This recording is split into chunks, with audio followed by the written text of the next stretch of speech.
In the chronicles of Nigerian history, a few narratives evoke as much emotion and complexity as the story of Biafra.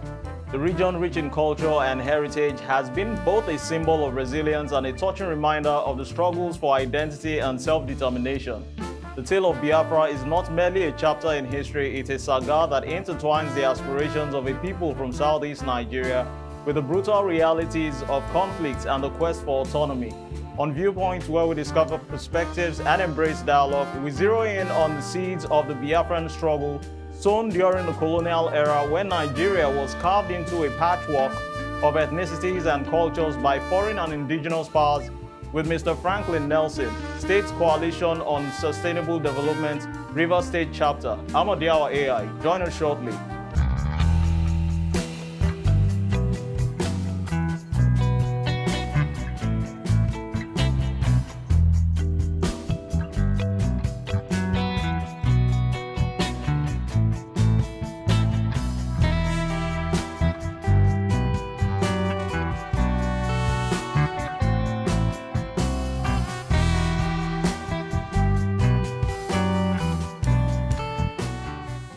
You're welcome back to the show. The show is Viewpoints, where we discover perspectives and embrace dialogue. I'm Odiawa AI. As mentioned earlier, joining us on the show is Mr. Franklin Nelson, State Secretary, Civil Society Coalition on Sustainable Development, Rivers State Chapter. Hello, sir. How are you doing? You're welcome to the show. Very well. Thank you very much for having me. All right. To begin with, pre-colonial and post-colonial decisions have shaped the ethnic dynamics and political landscape of Nigeria, particularly in relation to the Biafran struggle for identity and secession or autonomy in southeastern Nigeria. In what ways can the legacy of the Biafran saga inform current discussions about ethnic identity, reconciliation, and national unity in Nigeria?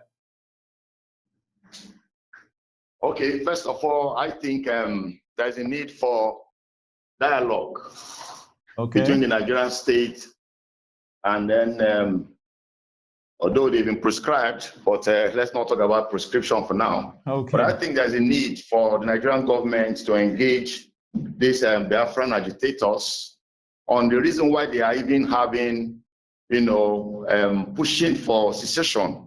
It might not just necessarily be that they want to secede. It might just be that they want a fair share of the Nigerian largesse. So to begin a good conversation, the Biafran people or people of Eastern Nigeria are an integral part of the Nigerian state or Nigerian Federation. All right. So the best thing that can be done is to engage those who are agitating. Why are you agitating? What can be done? Let's sit down. Okay, you can't have this now. You can have this. Let's begin from this. There's always a starting point for every negotiation. That's what I think. So instead of calling a dog a bad name, let's sit down on the negotiation table and talk things over. I think that's how a mature society, engages their people. Okay, you talked about a mature society, a situation whereby one party refuses to be mature and gives a deaf ear and not a listening ear. What do you prefer? I will not prefer violence at any cost. Okay. In civil society space, we believe that someone who is not giving listening ears knows somebody that knows somebody that knows somebody. So you go through the person that knows the hardened party and then see how you can engage them. There's always a soft spot and a soft landing you can break through. So violence and any form of conflict will not be very, will not be my own style. Yeah. Okay, moving on a comparative note, side by side, leaders of this agitation, Nnamdi Kanu and Simon Ekpa, on a comparative analysis. Nnamdi Kanu, the leader of the indigenous people of Biafra, has been a central figure of the quest for an independent Biafran state. His activism gained international attention following his arrest in June 2021, when it actually sparked widespread protests and heightened tensions within the southeast. Now, in the wake of Nnamdi Kanu's arrest, Simon Ekpa emerged as another prominent figure in the Biafran movement based in Finland. Simon has positioned himself as a vocal advocate for the cause. his rise has actually been marked by a distinct approach from the view of a continuation of Kanu's legacy, while others have criticized it as a departure from a peaceful advocacy which Nnamdi Kanu stood for, totally different from that of Simon Ekpa. I would like to ask, in what ways do both leadership styles and approaches of Nnamdi Kanu and Simon Ekpa reflect the broader aspiration and challenges of the Biafran agitation, and how might these differences impact on the movement's future? First of all, Simon Ekpa was not accepted by the totality of the Biafran agitators when Nnamdi Kanu was there. Okay, are you trying to say he is more of an outcast of the Biafran people? Well, I wouldn't want to use the word outcast because from the onset, he was part of it. But from what we've been hearing, he came out and said that Nnamdi Kanu asked him to be the voice of the Biafran media. And a lot of people down Eastern Nigeria here didn't consent to that. So it's like, because he had the apparatus of the media, he engaged the bigger society and began to vent, his own aspirations, which didn't go right well with what Nnamdi Kanu stood for, because he was more of an agitator, agitating for violence and killings and all whatnot. But that wasn't really what Nnamdi Kanu stood for from the onset, from the beginning. Okay. So, in fact, for him being a Finnish citizen, a citizen of, I think, Finland, right? Yes, of Finland. Finland. And there was an injunction. In fact, he had been arrested initially, released, and then he arrested again. And he's now in detention. So for him to be arrested at that point means that even the Finnish government, of which is a citizen, are not in support of him, because thorough investigation has been done and now he's been incarcerated. So that means that internationally he was not really accepted. Locally too, there are some misgivings about his acceptance. So I think he was driving his own agenda rather than the larger agenda of what the Biafran agitators stood for. So it therefore means, if I may buy into what you've just said, his ideology was a drastic distance or difference from that of Nnamdi Kanu. Yes, that's what I'm saying, that he didn't represent completely what Nnamdi Kanu stood for. Because Nnamdi Kanu, if you listen to him, he doesn't necessarily, he's not necessarily asking that people should kill each other. He's just saying, talk to we, the Biafran people. There is something in our hearts. We are feeling marginalized. Why don't you come to us and talk? Let's know how we can become an integral part of this Nigeria. And I think that's a very fair statement to make. Okay, therefore means that even his dual citizenship has actually been abused, both by the Finnish territory and also on the Nigerian territory, and also, I'll put in my own language, in the Biafran ideology. Moving on, authorities in Finland had arrested pro-Biafran agitator Simon Ekpa, which of course you are knowledgeable about, over public exhortation to an offense committed with terrorist intent. Simon is actually charged alongside 4 other persons, I want to believe they are his disciples, on suspicions of financing terrorist offenses, according to a statement by the Finnish police. Now, what implications might Simon Ekpa's arrest have on the pro-Biafran movement, its supporters, both in Nigeria and in diaspora, particularly in terms of activism and public discourse? And how does the Finnish government respond to this apprehension of Simon's activity, reflect the challenges of balancing national security concerns with freedom of speech and political expression? Because if we look at it, as you said, locally, it's been they are totally against him, and globally, they are actually against him. Yeah, so the Nigerian government is already placing an order of extradition on him for the Finnish government to extradite him back to Nigeria. And we know what that portends for both him and then the Biafran agitators. But for me, I think going forward, those who are the spokesmen for the Biafran people to come out and make a categoric statement that this Simon Ekpa man does not represent, their aspiration. If that is done, then they would have distanced themselves from whatever mayhem, as it were, that the Nigerian government will now want to re-escalate against Biafran agitators as we know it to be. Because whenever any statement of such is made, you will see the Nigerian government, the army, and all whatnot coming out against, or they want to carry out one exercise, and in the guise of that, do one or two things, against the Biafran agitators. We've seen how it went out. Yes. But if they want peace, as it were, I think a categoric statement needs to be made now, And I don't know if it is the right thing for Nigerian government to want extradition of Simon Ekpa, because he is a Finnish citizen. Okay. And it's just based on the fact that some terrorist pronouncements were made by him. They didn't call Nigeria specifically, they say in Africa and other parts of the world. So for them to start saying extradite him to Nigeria for us to take legal actions against him, I don't think a Finnish citizen might want to do that immediately. But in recent reports, he has actually made a statement that it was just a social media remark. Such statements, exactly. No matter how jocular they might appear, you can see how sensitive those statements can be, enough to spark wildfire, as it has just done now.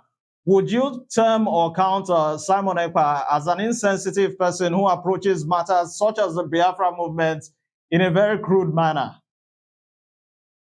Honestly, borrowing from your word, I would say a big yes. Because considering the current state of the Nigerian nation, the way you went about it, making inciting statements of insecurity proportion is not the best way to go for someone who wants a big pie of the Nigerian cake for the Biafran people. No, it must be a master negotiator and a strategist who knows how to put one step forward at a time, to gain the attention of your listeners. But the way he was going about it, inciting people on social media, I know how the social media space has been in Nigeria. Yes. So I don't think it's a very wise thing the way he went about, his own form of agitation. Okay. Yeah. Coming down home now, living Finland in Europe now, some states governments within the southeastern part of Nigeria have actually lauded or commended the government of Finland for the arrest of Simon, portraying him as a common criminal, a con man and terrorist. Ab initio, he was only addressed as a terrorist, but the Nigerians have actually expanded the situation by calling him a common criminal and con man, who has the interests of the southeastern peoples definitely not at heart. Now, the Nigerian government has also taken a step further by accusing him of being a murderer and fraudster, who actually has delighting in killing people and living large of their misery, because frankly speaking, he's been cashing out on social media from his insightful reports, if I may put it that way. Now, how might the arrest of Simon influence the orientation of the leadership and accountability among people of the Southeast in relation to the Biafran struggle? Well, whether we like it or not, Simon Ekpa has his own following. There are people who also still believe in him, whom he may have convinced about his own ideologies. So those are people who will sympathize with him, but the generality of the Southeast right now does not need any form of violence because they've had enough share of it.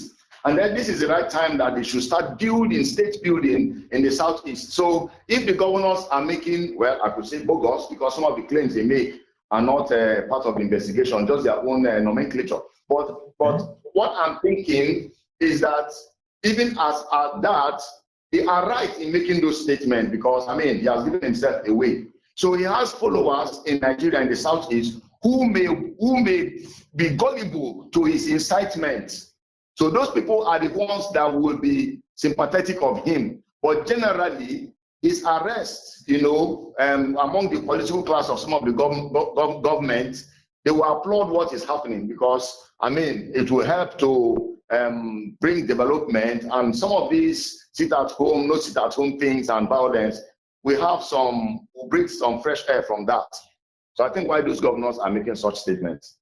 Okay, on the part of the people of the Southeast, don't you think they have a say concerning this whole matter?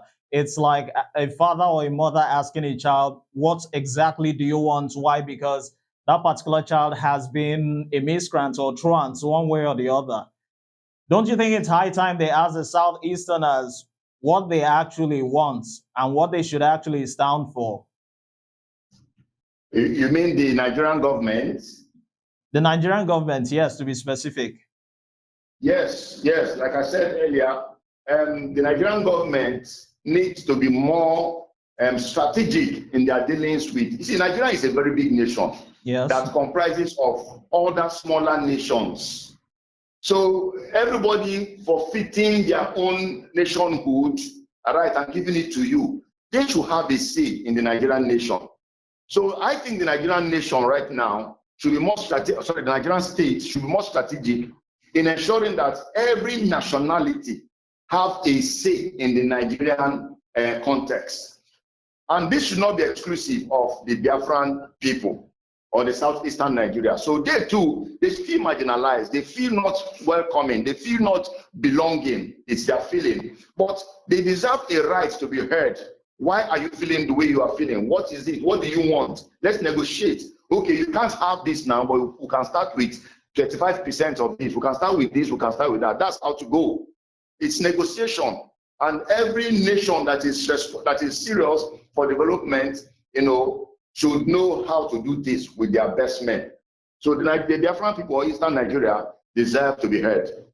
Okay, from both sides now, earlier on we gave a comparative analysis regarding Nnamdi Kanu and Simon. Of course, definitely the faction of Nnamdi Kanu is preferably okay because they are advocates for dialogue. On the part of Simon Ekpa, evidently we can see they are advocates for violence. Will we say what happened to Nnamdi Kanu as at 2021 in Kenya was very okay, being a national of various countries? And why have those countries not come in to delve into the situation? Because if we look at it, if an American citizen is trapped in a particular area, the whole America can get there to get that particular citizen. Why have the nationals in which Nnamdi Kanu belongs to not actually intervened in the situation? My brother, you know what? Sometimes we don't want to face the reality. They know, these other nations know. There's something they call sovereignty of states. Okay. The sovereignty of states, and no nation can just come in and then do anything to another nation and go. No, they respect the sovereignty, no matter how small or insignificant. They respect the sovereignty of the other state. So they know that Nnamdi Kanu has dual citizenship. And then they see his antecedent, what he has done, what he's doing. It does not conform, to international security, because you are trying to breach, security of a nation. And those other bigger nations have concerns in this country. They want to protect their economic activities also. So it's a case of, sorry to cut you short, so it's a case of national interests actually affecting the situation here. It's a case of national interest. They won't just come. So what is Simon Ekpa or Nnamdi Kanu bringing to the table to develop their economy? How much is he bringing? If nothing of that is done, that is least of their problem, my brother. And that's what people with dual citizenship should understand. When the chips are down, what have you brought to the table? What are your potentials? If nothing much, they look the other way around. That is what it is. Okay, if I may borrow, from what I've borrowed from what you said now, therefore means on the part of Simon Ekpa, while the chips are down, he has nothing to offer the Finnish government. Yes, I'm saying it categorically. And with time, Simon Ekpa will be extradited to Nigeria. Mark my words. Okay. Okay, before we wrap everything up, in your own opinion, what is the way forward for all stakeholders involved in this whole agitation that has actually brooded like a cancer since 1967 up until now?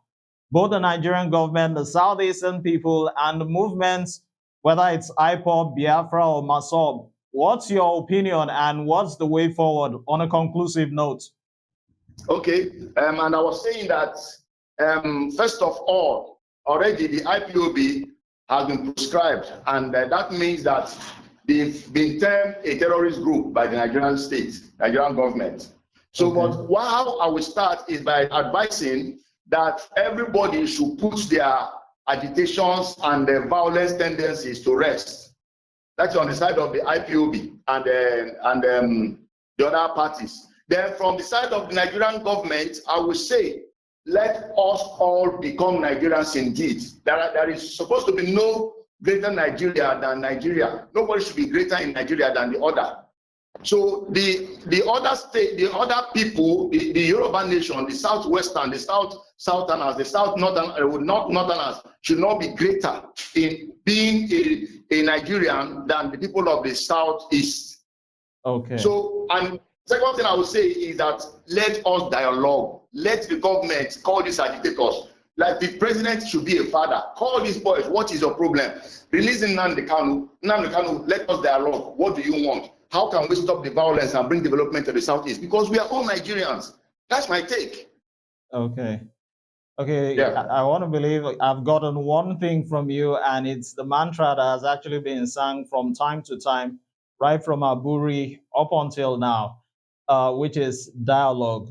We hope dialogue should actually be effective in due time. Thank you, Mr. Franklin Nelson, for making our time to join us on the show.